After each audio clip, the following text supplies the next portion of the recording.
মানুষগুলো যখন জানতে পারল যে তারা কালেমা গ্রহণ করেছে, এই বেঈমানগুলা কালেমাওয়ালা মুমিনদের সাথে বিয়াদবি শুরু করে দিল। এমন কোন নির্যাতন নাই যেই নির্যাতন কালেমাওয়ালা মুমিনদের সাথে করা হয় নাই। যত রকমের কষ্ট দেওয়া, সব ধরনের কষ্ট দেওয়া হয়েছে। এমন কিছু সাহাবীর ইতিহাস আছে, এমন কিছু আল্লাহর বান্দা আল্লাহর বান্দীদের ইতিহাস এরকম আছে, যারা ক্ষমতায় ছিল তারা আল্লাহর নাফরমান যারা ছিল, বেঈমান যারা ছিল, তারা বলতো এদের সাথে বেচা কেনা কাজ কারবার সবকিছুই বন্ধ, তার সাথে কোনো লেনদেন থাকবে না, কোনো কথা বলবে না কেউ। এইভাবে আল্লাহর বান্দাকে নির্যাতন করেছে, জুলুম করেছে, অত্যাচার অবিচার করেছে।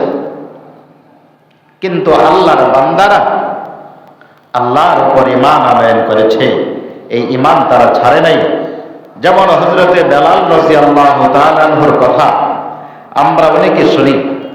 হযরতে বেলালকে এই পরিমাণ নির্যাতন করা হয়েছে, শেষ পর্যন্ত বিশ্বস্ত সাহাবীগণা হযরতে বেলালের কাছে গেলেন, বেলালকে গিয়ে বললেন, হে বেলাল, তুমি যদি আস্তে যদি বলো আহাদ, তাহলেও আল্লাহ তাআলা জানবে, আল্লাহ তাআলা শুনবে। আর যদি তুমি জোরে উচ্চারণ করো আহাদ, এটাও আল্লাহ তাআলা জানে বা শোনে।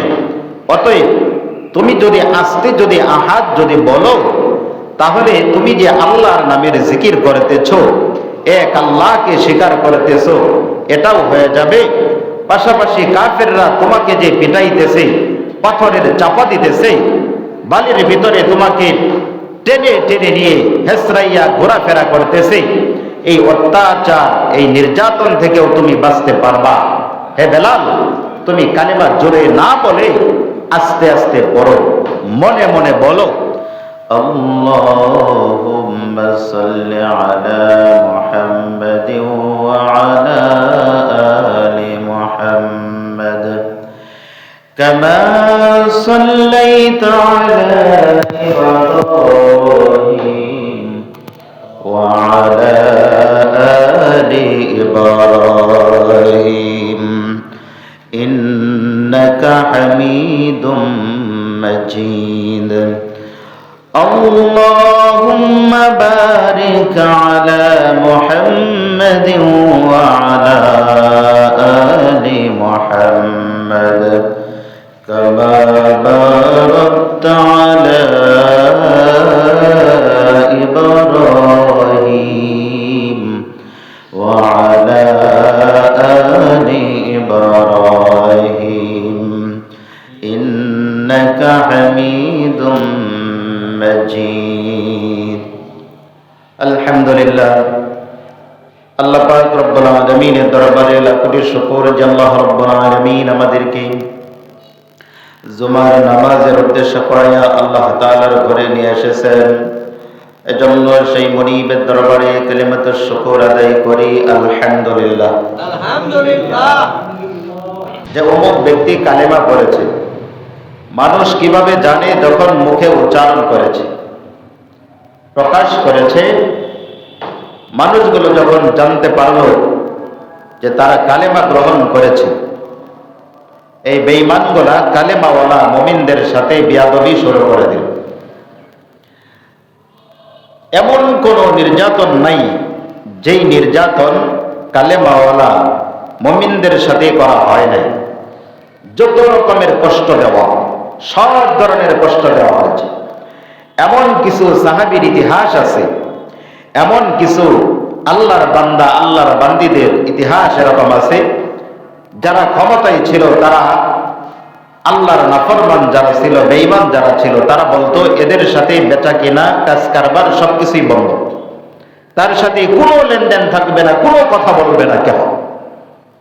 এইভাবে আল্লাহর বান্দাকে নির্যাতন করেছে, জুলুম করেছে, অত্যাচার অবিচার করেছে। কিন্তু আল্লাহর বান্দারা আল্লাহর উপর ঈমান আনয়ন করেছে, এই ঈমান তারা ছাড়ে নাই।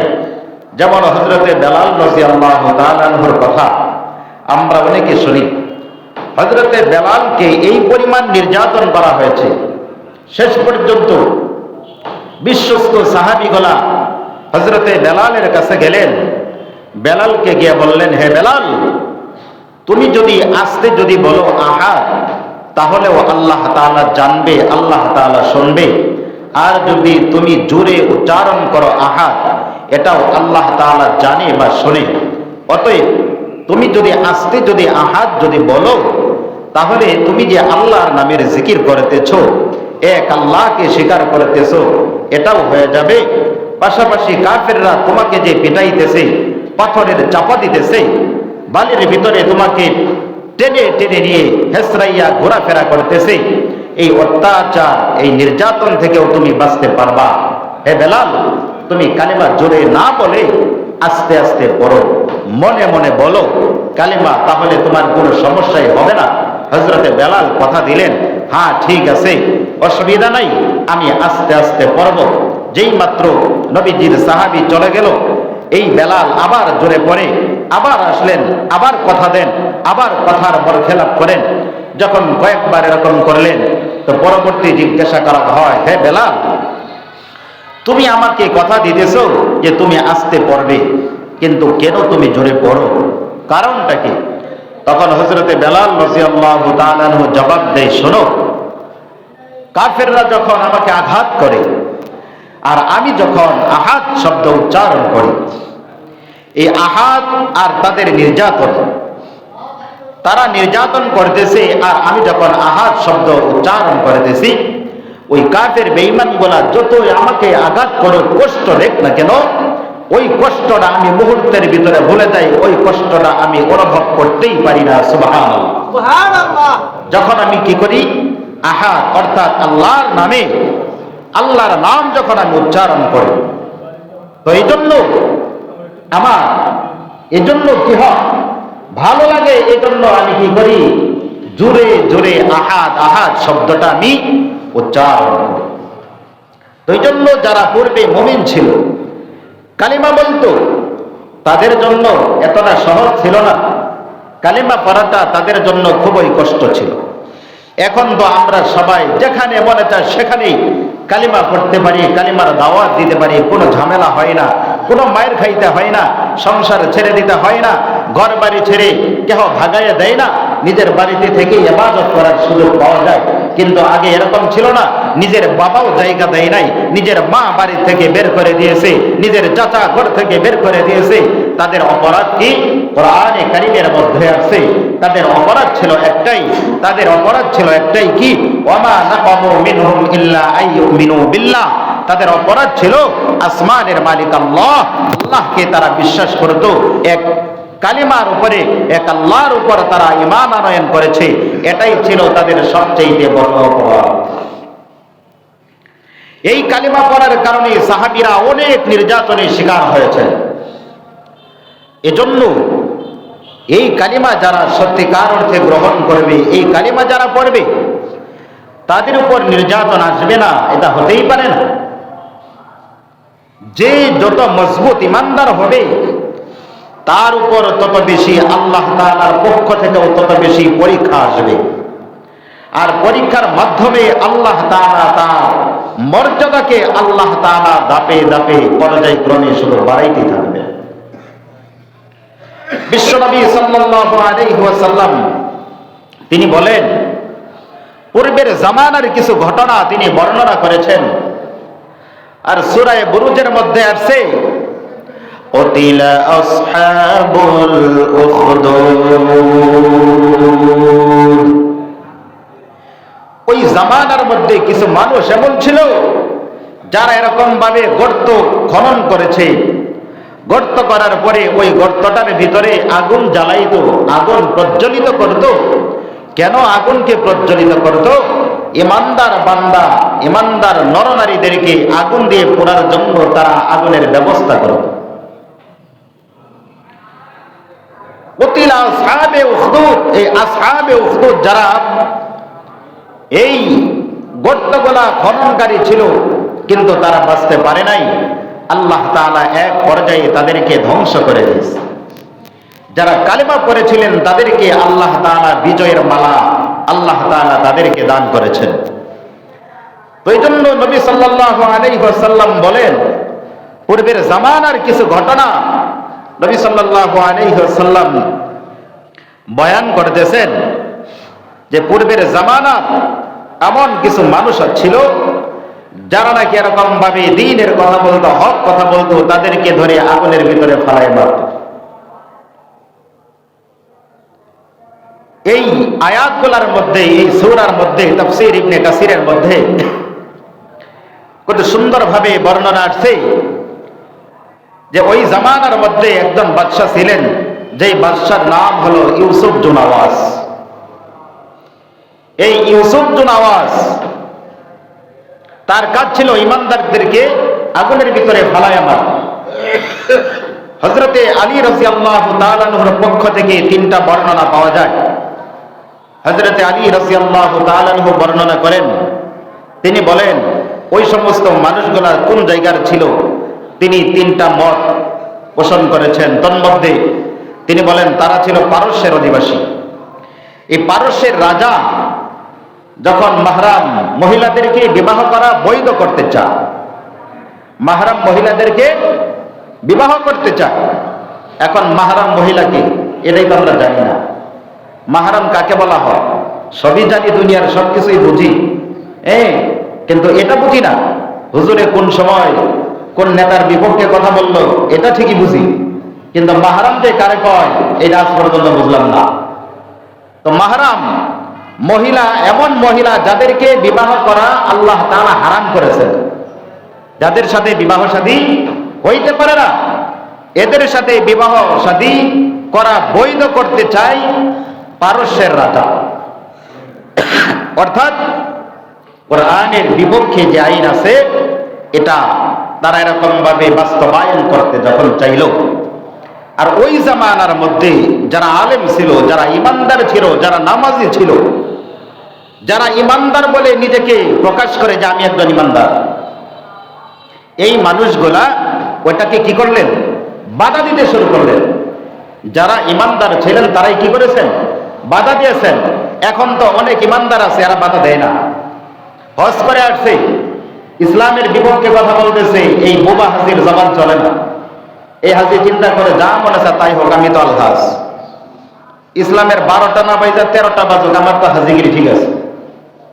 তোমার সামনে উল্টা পাল্টা কথা বলে তোমার হাজিগিরি ঠিক আছে নাকি? হ্যাঁ, কোন ওজন দিয়া কোন পাল্লা দিয়া তুমি মাপ দিয়েছো তোমার হাজিগিরি ঠিক আছে? তোমার এই হাজিগিরি পচা ডেঙ্গার ভিতরে ধৌত করো, লাভ কোনো লাভ হবে না। ইসলামের বিপক্ষে কথা বলে তোমার মতো হাজি তুমি চুপ করে থাকো, তোমার মতো মুসল্লি, তোমার মতো তাসবিহ কোরআনওয়ালা, তোমার মতো পীর সব চুপ করে থাকো, এটা কখনো পীর হইতে পারে না, এটা মুসল্লি হইতে পারে না, এটা শয়তান। তোমার ভিতরে ঈমান আছে, ঈমান যদি যারা ইসলামের বিপক্ষে কথা বলতেছে ওই সময় তোমার ঈমান জ্বলে ওঠে না, তোমার ভিতরে কিসের ছাতার ঈমান? অতএব তোমার ভিতরে ঈমান নাই। যদি থাকতো হয় জবান চলতো, না হয় হাত চলতো, না হয় দিল চলতো, তিনটা থেকে একটা না একটা চলতো, কিন্তু একটাও যদি না চলে বুঝতে হবে তোমার ভিতরে ঈমান নাই। এই পারস্যের রাজা যখন মাহরাম মহিলাদেরকে বিবাহ করতে চায়, বৈধ করতে চায়, ইমানদার যারা ছিল তারা বাধা দিয়েছে। এখন ওই আয়াতের ব্যাপারে ওই কথা থেকে যদি আপনার জীবনে, আমার জীবনে, আমাদের দেশের সাথে আপনি যদি মিলান, আমাদের দেশের ভিতরে যেটা কোরআন হাদিসে নিষেধ করেছে অসংখ্য বিষয় আছে যেগুলা যারা রাষ্ট্রীয় ক্ষমতায় যা তারা এগুলাকে চালু করার জন্য চাইছে কি চায় না? অনেকবার চাইছে, বিভিন্ন কিছু করতেছে। কয়জন মুসল্লি আছেন সেটার প্রতিবাদ করছেন? কয়জন পাক্কা ইমানদার আছেন সেটার প্রতিবাদ করছেন? নাই। তখন কয় হুজুররা বেশি বুঝে, হুজুররা যায়। আরে হুজুরদের ভিতর ইমান আছে, ইমানের পাওয়ারে তারা যায়, আপনার ভিতরে তো ইমানই নাই, আপনি যাবেন কেমনে? যদি আপনার ভিতরে ওরকম জজবা থাকতো, ইমানি চেতনা থাকতো, তাহলে আপনি ঠিকই মিছিল মিটিংয়ে চলে যেতেন।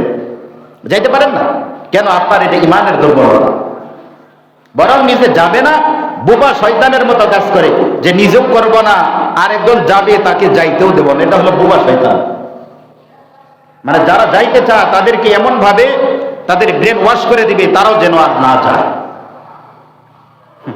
পরকালে কি অবস্থা হবে তখন বুঝবেন যে ইমানদার কারে কয়।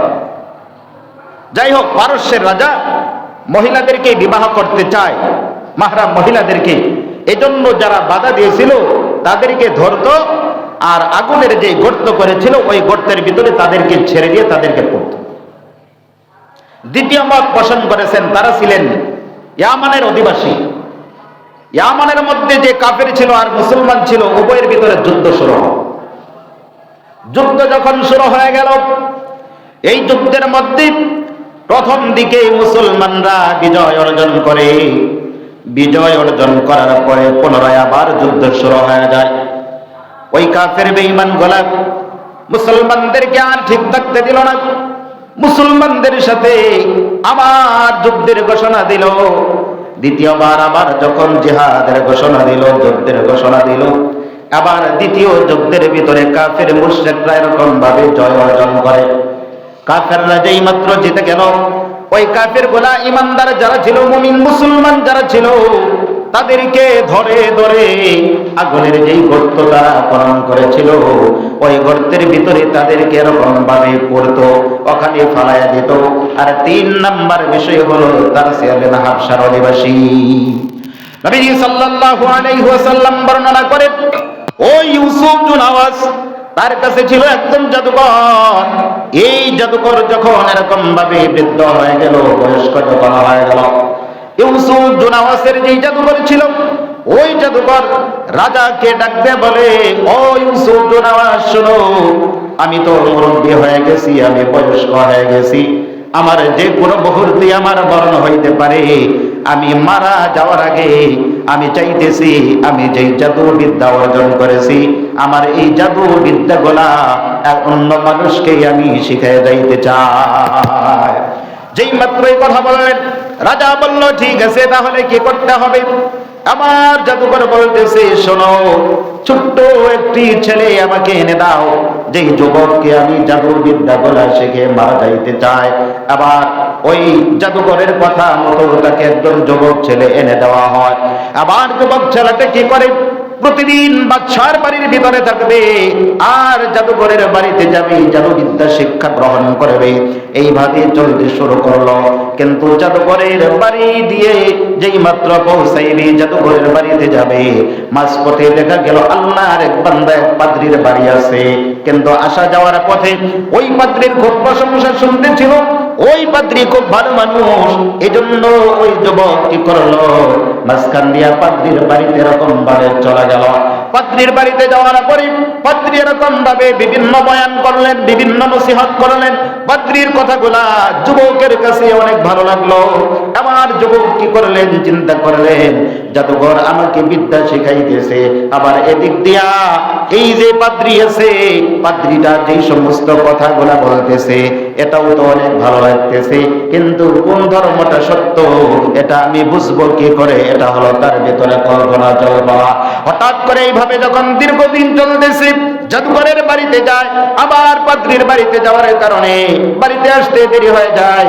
আবার অভিভাবক যারা ছিল, মুরব্বী যারা ছিল, তারা বলে, তোমার কেন আসতে দেরি হয়ে গেল? আবার বলে, এত দেরি কেন করেছ?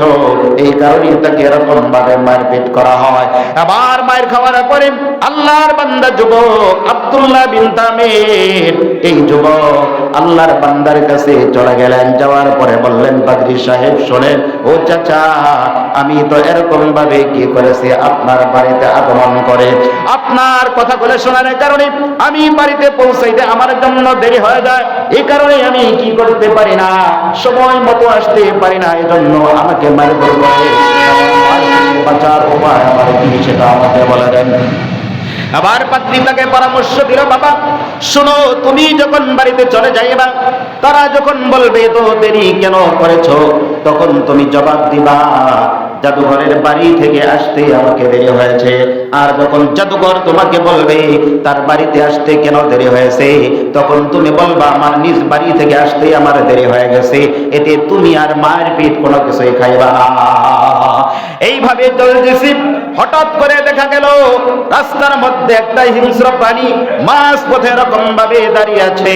আমার আল্লাহর বান্দা এই যুবক আব্দুল্লাহ বিন তামির চিন্তা করলেন, জাদুঘরের বিদ্যা এটাই আল্লাহ তাআলার কাছে সত্য, নাকি পাদ্রী যেই কথাগুলো বলেছে আমাকে শিক্ষা দিয়েছে তার ধর্মটাই আল্লাহ তাআলার কাছে সত্য, এটাই আজকে প্রমাণ করে দেব। সুবহানাল্লাহ।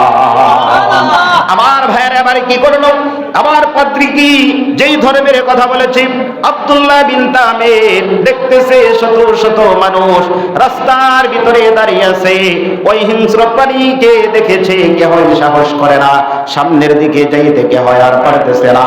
আবার যুবক কি করলেন, আল্লাহর নাম বলে একটা পাথর হাতে নিলেন, মাটি থেকে যখন পাথরটা হাতে নিলেন আর মনে মনে বললেন, আল্লাহ, পাদ্রীর ধর্ম তোমার কাছে যদি জাদুঘরের ধর্মের চাইতে যদি গ্রহণযোগ্য যদি হয়, পাদ্রীর ধর্ম তোমার কাছে যদি শ্রেষ্ঠ যদি হয়ে থাকে, তাহলে এই পাথরটা যেই মাত্র এই হিংস্র প্রাণীর শরীরের ভিতরে লাগবে, লাগার সাথে সাথে যেন এই হিংস্র প্রাণীটা মারা যায়, মানুষগুলো যাতে নিরাপদের সাথে মানুষগুলো চলাচল যেন করতে পারে। এই কথা বলে যেই মাত্র ছোট্ট একটি পাথর ছুঁড়ে মারলেন, মারার সাথে সাথে বিশাল বড় হিংস্র প্রাণী ছিল, কিন্তু সামান্যতম এই পাথরের আঘাত লাগার সাথে সাথে ওই প্রাণীটা মুহূর্তের ভিতরে জমিনের মধ্যে পড়ে মারা যায়। সুবহানাল্লাহ। আবার যুবকের বিশ্বাস হয়ে গেল, জাদুঘরের বিদ্যার চাইতে তার ধর্মের চাইতে পাদ্রীর ধর্মটাই আল্লাহ তাআলার কাছে গ্রহণযোগ্য, না হয় এই বিশাল দেহের আকৃতির এই হিংস্র প্রাণীটা কখনো সামান্যতম পাথরের আঘাতে মারা যাইত না। যেই মাত্র শত শত মানুষগুলা এই যুবককে দেখলেন সামান্যতম পাথরের আঘাতে বিশাল বড় হিংস্র প্রাণীকে হত্যা করে ফেললো, মেরে ফেললো, আবার সমস্ত মানুষগুলা তার কাছে যাইতে শুরু করলো, বলে আমি তো এই অসুস্থতার মধ্যে আছি, আমাকে ভালো করো, আমাকে একটু পানি পরা দেন, আমাকে একটু তেল পরা দেন, আমি অমুক অসুস্থ, আমার জন্য তুমি একটু দোয়া করো। এইভাবে আল্লাহর বান্দা আব্দুল্লাহ বিন তামির শত শত মানুষকে ভালো করতে শুরু করলো। এই খবরটা মুহূর্তের ভিতরে প্রচার প্রসার হয়ে গেল। আর যেই বাদশা ছিল ইউসুফ জুনাওয়াজ, তার যিনি বন্ধু ছিলেন, তার যিনি সহচর ছিলেন, তার যিনি বন্ধু ছিলেন, তিনি হলেন অন্ধ মানুষ, চোখে দেখে না। আবার তার কাছে যখন যেই মাত্র খবর পৌঁছে গেল আল্লাহর এক বান্দা বের হয়েছে, যার জন্য যেইভাবে দোয়া করে ওই দোয়াটাই মহান আল্লাহ তাআলা সেভাবে কবুল করে। আবার ওই অন্ধ লোকটা বাদশার কাছে যিনি থাকতেন, তার চিন্তা হলো আমি ওখানে যাব, আমার চোখের দরকার, আমি তো চোখ দিয়ে আমি দেখতে পারি না। এই চিন্তা করে ওই অন্ধ লোকটি অনেক হাতিয়া উপটুকন নিয়া আল্লাহর বান্দা আব্দুল্লাহ বিন তামির তার কাছে চলে গেলেন, তার কাছে চলে গেলেন, আব্দুল্লাহ বিন তামিরের কাছে চলে গেলেন। আব্দুল্লাহ বিন তামিরের সামনে এই উপটুকন হাতিয়া গোলা রেখে দেওয়ার পরে আব্দুল্লাহ বিন তামিরকে ডাক দিয়ে বলতেছে, শোনেন, আমি তো অন্ধ মানুষ, আপনি আমার চোখ দুটো ভালো করে দেন।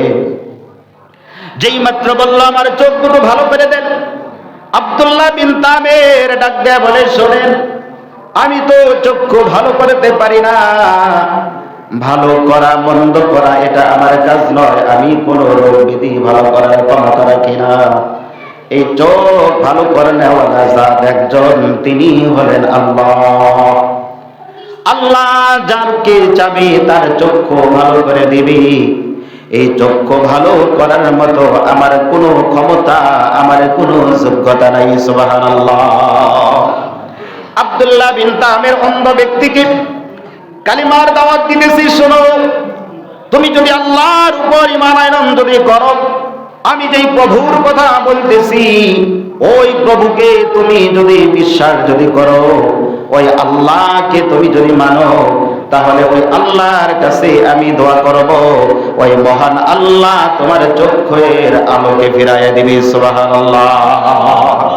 আবার অন্ধ ব্যক্তিটা আল্লাহর উপর ঈমান আনয়ন করে, এরপরে আল্লাহর বান্দার চক্ষু দুইটা মুহূর্তের ভিতরে ভালো হয়ে গেল। চোখ ভালো হয়ে যাওয়ার পর আল্লাহর বান্দা এবার বাদশার দরবারে যখন পৌঁছে গেল, বাদশার দরবারে পৌঁছার পরে আবার বাদশা দেখতেছি আমার যে বন্ধু ছিল যিনি চোখে দেখতো না, এখন দেখি চোখে দেখতেছে। এবার বন্ধুকে ডাক দিয়ে বলে, বন্ধু তুমি এই চোখ কোথায় পাইলা, ব্যাপারটা কি, কারণটা কি আমি জানতে চাই। আবার আব্দুল্লাহ বিন তামিরের কাছ থেকে চিকিৎসা নিয়ে যিনি ভালো হইলেন, আমার অন্ধ লোকটি জবাব দেয়, বন্ধুরে আমার এই চক্ষু আর কে হয় ভালো করে দেয় না, এটা ভালো করে দিয়েছে আমার সৃষ্টিকর্তা একমাত্র আল্লাহ। যেই মাত্র আল্লাহর কথা বললেন, আমার বাচ্চা ডাক দিয়ে বলতেছে, আমি তো হলাম আল্লাহ, নাউজুবিল্লাহ।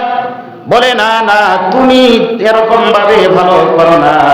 বলে, আমি ছাড়া তোমার কোন প্রভু আছে, তোমার কোন ইলাহ আছে? বলে, হ্যাঁ আমার ইলাহ আছে, আমার একজন প্রভু আছে, যিনি তোমাকে বানাইছে, আমাকে বানাইছে, যিনি তোমার মালিক, যিনি আমার মালিক, যিনি আসমান বানাইছে, যিনি জমিন বানাইছে, যিনি সমস্ত কিছু বানাইছে, তিনি হলেন আল্লাহ।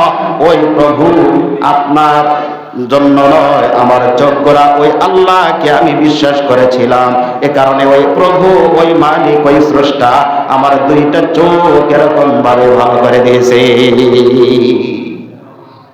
যেই মাত্র এই কথা বললেন, আবার বলতেছে, কে তোমার প্রভু? বলতেছে, তোমাকে যিনি বানাইছে, আমাকে যিনি বানাইছে। আবার সে রাগ হয়ে গেলেন, ক্ষোভ হয়ে গেলেন। এই কথা বলার পরে বলতেছে, তুমি কোথা থেকে চিকিৎসা নিয়েছো, কে তোমাকে এই কথা বলেছে? এই কথা বলার পরে কি করলো আল্লাহর বান্দা, ওই যে যুবক আব্দুল্লাহ বিন তামির, তার কথাটা বলে দিল। আব্দুল্লাহ বিন তামিরকে ডাকাই আনা হলো। এবার আব্দুল্লাহ বিন তামির যখন উপস্থিত হয়ে গেল, আব্দুল্লাহ বিন তামিরকে বলল, তুমি নাকি চোখ ভালো করে দিয়েছো?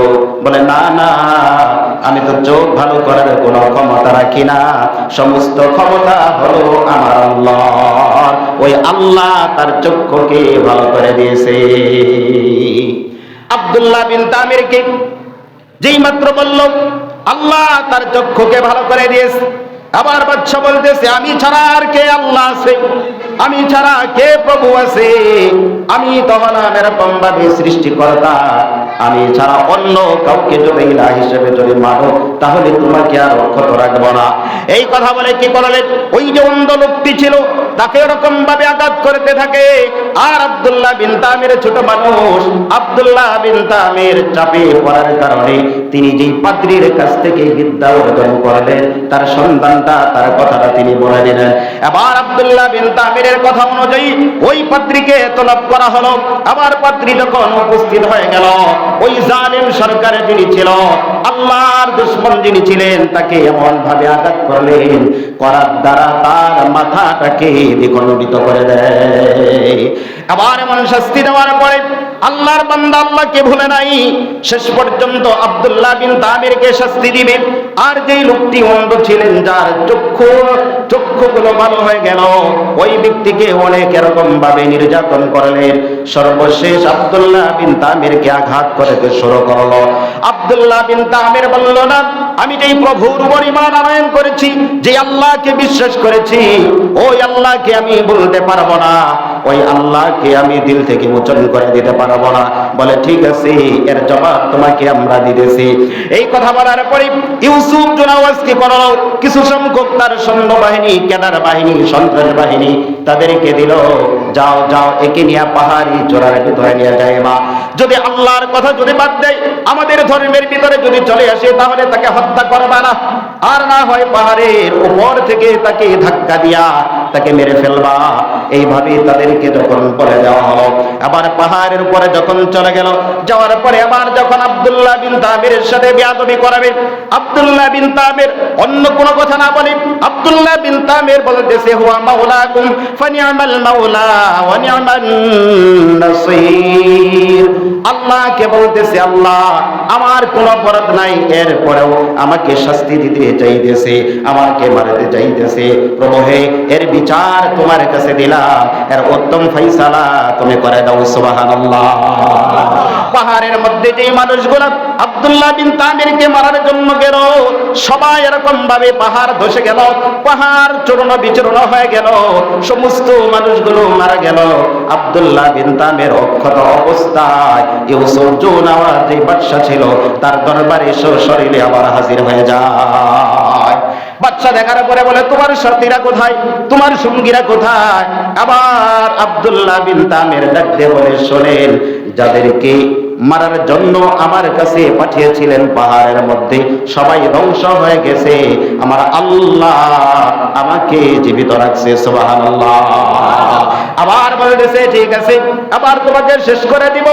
আবার আব্দুল্লাহ বিন তামিরকে সহ আর কিছু যুবকদেরকে ডাক দিল, যুবকদেরকে বলল, যাও, নিয়ে যাও, নদীর মাঝখানে গিয়া নৌকা থেকে তাকে ধাক্কা দিয়ে কোন ভাবে ফেলে দিবা, যেন সে নদী থেকে আর কোনো ভাবে উঠতে না পারে। আবার আব্দুল্লাহ বিন তামিরের সাথে পূর্বের মতো যেই মাত্র তার সাথে বিয়াদবি শুরু করলো, পানির ভিতরে ধাক্কা দিবে। আব্দুল্লাহ বিন তামির আল্লাহকে ডাক দিয়ে বলে, আল্লাহ, আমার তো আর কেউ নাই তুমি ছাড়া, ও মালিক, এদের ব্যাপারে তুমি উত্তম ফয়সালা করে দাও। এই কথা বলার কারণে ওই সমুদ্রের ভিতরে, ওই নদীর ভিতরে ঢেউয়ের আবির্ভাব হয়ে গেল, সমস্ত মানুষগুলো মারা গেল। আর আল্লাহর বান্দা আব্দুল্লাহ বিন তামির অক্ষত অবস্থায় আবার বাদশার দরবারে পৌঁছে যায়। শুধু এতটুকুই দায় নয়, সর্বশেষ আগুন প্রজ্বলিত করলো, আগুনের ভিতরে আব্দুল্লাহ বিন তামিরকে ফালাইয়া দিবে, মেরে ফেলবে। আবার আগুনের কাছে যারা গেল সবাই আগুনের ভিতরে পড়ে মারা গেল। আর আব্দুল্লাহ বিন তামির অক্ষত অবস্থায় বাদশার দরবারে আবার পৌঁছে যায়। সুবহানাল্লাহ। অর্থাৎ আল্লাহ যদি রক্ষা করে, দুনিয়ার কোনো ক্ষমতা নাই তাকে ধ্বংস করতে পারবে। এজন্য আল্লাহর উপর ঈমান আনয়ন করতে হবে, বিশ্বাস করতে হবে। যদি আমরা ঈমানদার যদি হয়, সমস্ত জায়গা থেকেই আল্লাহ তাআলা আমাদেরকে হেফাজত করবে। সর্বশেষ আব্দুল্লাহ বিন তামিরকে তো আর মারতে পারে না, তখন আব্দুল্লাহ বিন তামির পরামর্শ দেয়, বাদশা, আপনি যে ধরনের কলা কৌশল অবলম্বন করেন, এইভাবে আমাকে মারতে পারবেন না। আমাকে যদি মারতে চান, বিশাল এক ময়দানের মধ্যে সমস্ত মানুষকে আহ্বান করেন, সমস্ত মানুষকে একত্রিত করে সবাই এরকম ভাবে যদি কালিমা যদি পড়ে, আর আমার কাছে যে তীর আছে, ধনুক আছে, এগুলা দিয়া আল্লাহর নামে লা ইলাহা ইল্লাল্লাহ মুহাম্মাদুর রাসূলুল্লাহ অথবা আল্লাহু আকবার ধ্বনি দিয়া এই তীরটা যদি মারেন, তাহলে আমাকে মারতে পারবেন, না হয় আমাকে মারতে পারবেন না। লম্বা ঘটনা। তো এই জন্য সর্বশেষ তখন পরামর্শ দিল, তাকে এরকম ভাবে বিশাল ময়দানের মধ্যে নিয়ে যাওয়া হয়। হাজার হাজার মানুষ, জনতা একত্রিত হয়ে গেল। তখন দেখতেছে আল্লাহর নাম বলে যখন এরকম ভাবে কি করেছে, তাকে তীর মেরেছে। আব্দুল্লাহ বিন তামির দুনিয়া থেকে বিদায় নিয়েছে। আব্দুল্লাহ বিন তামিরের এই মৃত্যু দেখে শত শত মানুষ আবার কালিমা পড়ে মুসলমান হয়ে গেল।